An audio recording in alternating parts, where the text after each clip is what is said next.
নমস্কার। একটা জিনিস আপনারা নিশ্চয়ই সবাই জানেন যে সব ওষুধে কিন্তু সব পেশেন্ট যেমন ভালো হয় না, তেমনই সবাই যদি বলে এমএইচএ করবো, সবাই বলছে MBA in health care management করবো, সবার জন্য কিন্তু সব কোর্স নয়। এটা আপনাদেরকে প্রথমে বুঝতে হবে। সমস্ত স্টুডেন্ট কি এমবিএ করলে সফলতা পাবে বা সমস্ত স্টুডেন্ট কি এমএইচএ করলে সফলতা পাবে তা কিন্তু কখনোই হয় না। কেন হয় না? কারণ স্টুডেন্ট আদৌ হেলথ কেয়ারটাকে পছন্দ করে কি না সেটা প্রথম জানতে হয়।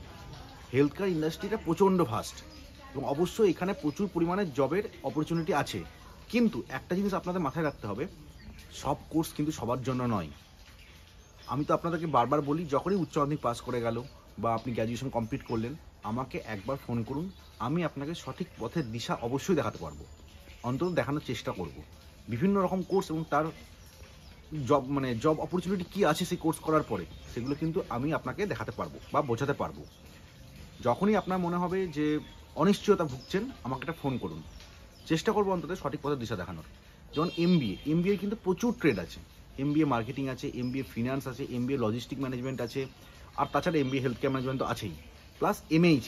এই যে এমএইচ আর এমবিএ ইন হেলথ কেয়ার ম্যানেজমেন্টের পার্থক্য কী, কোথায় জব পাওয়া যায়, সেগুলো আমি বিস্তারিত আগেও অনেকবার ভিডিওতে বলেছি, দেখে নেবেন ভিডিওগুলো আমার। আর তাছাড়া দরকার পড়লে আমাকে ডাইরেক্টলি ফোন করুন। আপনারা ফোন করলে কি হবে, আমি আপনার অরিজিনাল প্রবলেমটা বুঝতে পারবো এবং সেই অনুযায়ী আপনাকে গাইড করতে পারবো। এছাড়া যদি ব্যাচেলার ডিগ্রি কোর্স বলি উচ্চ মাধ্যমিকের পর, তেমন বিবিএ হেলথ কেয়ার ম্যানেজমেন্ট একটা থাকলো, এছাড়া হোটেল ম্যানেজমেন্ট থাকলো, এছাড়া অ্যানিমেশন, যেটা বর্তমানে প্রচুর পরিমাণে কিন্তু চলছে, এবং অ্যানিমেশন ভিএফএক্স কিন্তু বর্তমানে একটা যুগান্তকারী কোর্স হতে পারে। এছাড়া অবশ্যই নার্সিং আছে, ওটি টেকনিশিয়ান আছে, ল্যাব টেকনিশিয়ান আছে, রেডিওলজি আছে, master of public health, master degree যদি বলি আমি, মাস্টার অফ পাবলিক হেলথ আছে। এগুলো কিন্তু ভাস্ট প্রচুর কোর্স আছে এবং প্রত্যেকটা জব ওরিয়েন্টেড কোর্স। কিন্তু কোন কোর্সটা আপনার জন্য পারফেক্ট সেটা বেছে দেওয়ার দায়িত্ব আমার। হ্যাঁ হ্যাঁ, এটা কিন্তু সম্পূর্ণ ফ্রি সার্ভিস। আমি কিন্তু তার জন্য ফোন করবেন বলে আমি কোনো টাকা পয়সা চার্জ করি না। জাস্ট আমার ভিডিওটা লাইক করবেন, সাবস্ক্রাইব করবেন, এইটুকুই আমার শান্তি। আশা করছি ভিডিওটা ভালো লাগলো। বিস্তারিত জানতে অবশ্যই ফোন করুন, খুব তাড়াতাড়ি ফোন করুন। আপনার কেরিয়ার সুগঠিত করার দায়িত্ব অবশ্যই আমার। ভালো থাকবেন।